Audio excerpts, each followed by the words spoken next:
Hello to you and welcome back to my channel. My name is Sian and my channel is Sianizer, and today we are going to be creating a look using the PLouise base in A Touch of Frost, and we are also going to be trying out the acid rain paints in Ibiza and Ecstacy. If you watched my last video, you would have seen me use the neutral shade base 2, and you would have seen me use the acid rain paint in blank canvas to cut my crease. Today I'm actually going to be doing a first time using / first impressions of these coloured ones. I got these for Christmas from my sister, so Faye, thank you very much. I'm going to be enjoying experimenting with these. Now, I've not actually used a coloured base before, so in theory I think it should work the same way that the neutral base does. And I've never used the coloured paints either, so we'll be trying those out today. As you can see, I've already done my base, so we can go straight into the eye look. Alrighty, I'm just going to open this Touch of Frost one up. So this one is part of the basic base winter range, and I'm just applying a little bit on the back of my hand. And I suppose let's just start. I mean, I'm going to be using this slightly differently to how I used the neutral base. I'm not going to carve my brow or anything like that. I'm just going to start to pat it on directly to my eye. So let's have a go. I'm using the DB11 brush. So as you can see, I am just patting this on. I'm being a bit more specific about where I'm placing it. And I'm patting it down obviously to make it nice and tacky, and then I'm just going over with a clean fluffy brush just to diffuse the edges and pat over again. I think the whole point of the coloured bases is to get the most out of your coloured eyeshadows.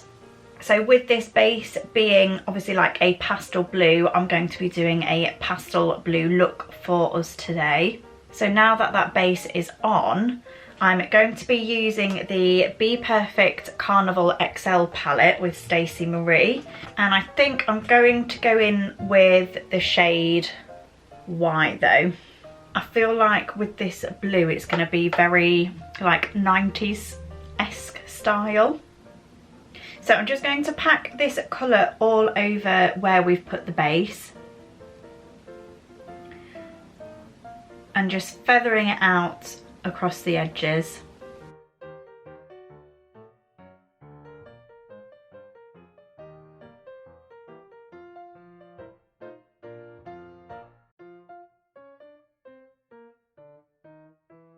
So I'm actually really impressed with that base. It's made this really easy to do. Usually if you want to create kind of like a pastel look, or you know, an all over colour look like this, you have to pack and pack and pack on the eyeshadow, and it usually takes ages, where this literally didn't take long at all, and you can see the coverage is obviously really quite good there.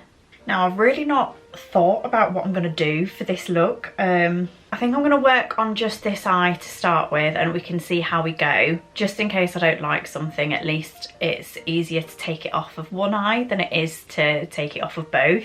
So I think what I'm going to do is pop this shade Pink Me in my inner corner. I don't know how well you can see that, but in the mirror that looks really pretty. And I used DB15 brush for that. I think I'll probably blend a little bit of this on my brow bone as well. Okay, so I think I'm gonna take some of this on my lower lash as well, and then just blend it out with a small fluffy brush. So I'm using DB13.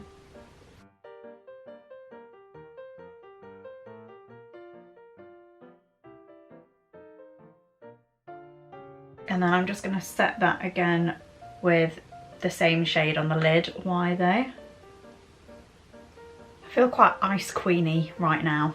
I kind of feel like using this Ecstasy paint for like a graphic liner moment. So you know those like liners that a winged liner but it's not filled in, it's just the outline. Do you know what I mean? The Ecstasy colour is like a really like deep blue. It's like a royal blue. Look at the contrast there. So now I'm taking just a really small detailer brush. I don't know if this is going to work well on my eyes, but we'll try, I suppose.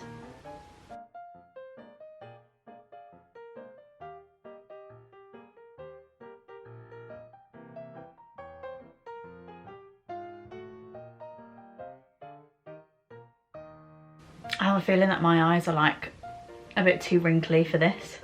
And then I'm going to kind of do the same, but down here.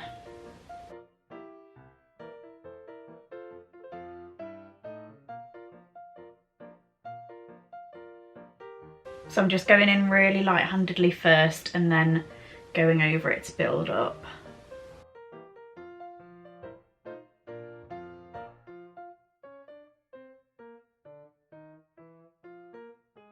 Okay, so this is where we are so far.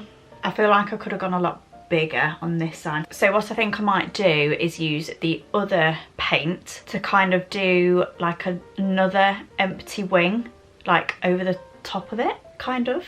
So this one is called Ibiza and it's this gorgeous lilac colour. I don't actually know if this will show up, you know. I mean, I can see that, but I don't know if it's picking up on camera at all. When I take pictures, I'll be able to change all the contrast and everything. So on the pictures that I take, it'll be able to show up. Maybe if I dim this light, hold on. No. Brighten it. I think it looks cool though. So I'm gonna do the exact same on the other eye, and then I might get some gems to stick around, because why not? And then I'll pop some lashes on. So I'll be right back once I've done this eye.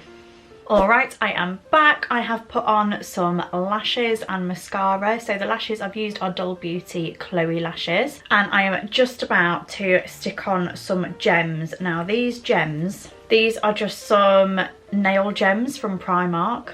And all I do is just stick them on with some eyelash glue. So the eyelash glue I'm using is Eldora Lash Adhesive. This is an incredible eyelash glue if you are particularly sensitive to eyelash glues. There's a couple of eyelash glues that I'm actually allergic to, so this one is like hypoallergenic. So yeah, this one doesn't irritate my eyes. So I think I'm gonna use these like rainbow ones, kind of like as a teardrop underneath. And then there's some like aqua blue really tiny ones, and I use two, just one on each side of that teardrop one. So I'm going to do this now. It's quite fiddly, so I don't know how long it'll take me. So I'm just going to pop some eyelash glue on where I want to pop the gem first, and then I'll go ahead and stick the gem on over the top. So here we are, here is the finished look. Something a bit crazy, a bit abstract, a bit creative. I'm actually really happy with it. I think the coloured base is an amazing product to make things easier for you, especially when applying like bright eyeshadow colours, and to enable them to really stand out and get the impact that you want from them.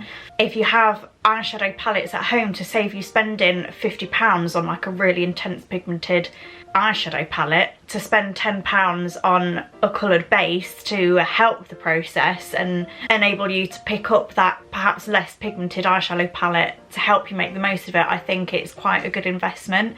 I can see how it'll be amazing for actual makeup artists as well, because it'll obviously help to speed things up. So you don't have to spend loads of time packing and layering eyeshadow over eyeshadow to get the intensity that you want. The Acid Rain paints are really good for detailed work. I think the only thing that I struggle with is just my eye shape and the way that my eyelids are.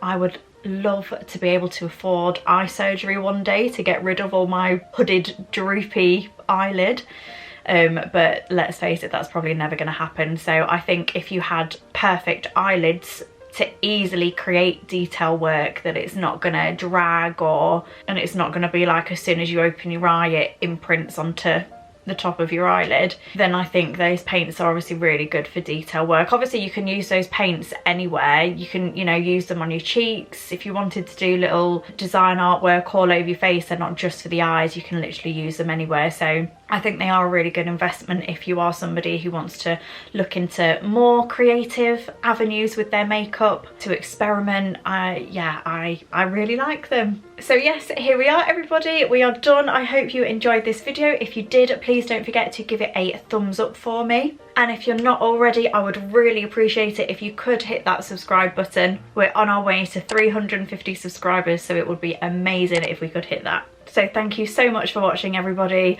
I shall see you next time. Goodbye.